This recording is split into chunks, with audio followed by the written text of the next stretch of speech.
Жаз мезгили жаратылышты эле жаңылабай адамдын организмин да өзгөртөт. Киши алсырап, териси кургап турган убакта витаминдүү азыктар менен тамактанып, таза абада сейилдөөнү, көнүгүүлөрдү жасоону сунушташат адистер. Өзгөчө алсырап турган болсоңуз, сабизден жасалган шербет ичсеңиз жардам берет.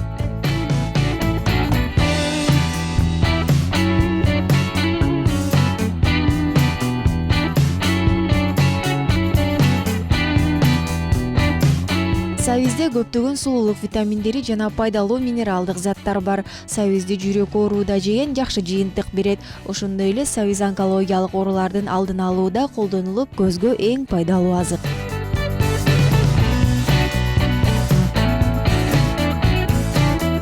Биз азыр сабизден сок жасадык. Сабизде көптөгөн витаминдер бар, пайдалуу. Жазында көп жер жемиштерден сок ичип туруңуздар.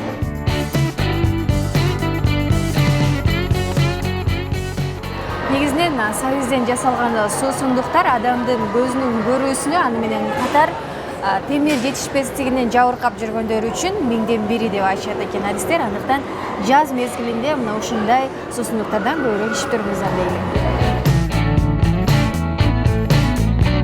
Жыттуу даамдуу кофени кантип даярдоо керек? Эң даамдуу кофе жаңы курулган дандан жасалат. Кофенин данын кофе майдалагыч аппараттан майдалап, анан даярдап ичсеңиз рахат аласыз. Крандан аккан суунун курамында хлор жана башка сууну тазалоочу каражаттар болгондуктан, ал кофенин жытын да, даамын да бузат. Ошондой эле көп көтөрүп калган сууну да колдонууга болбойт. Газы жок минералдык суу, булактын суусу кофенин даамын арттырат.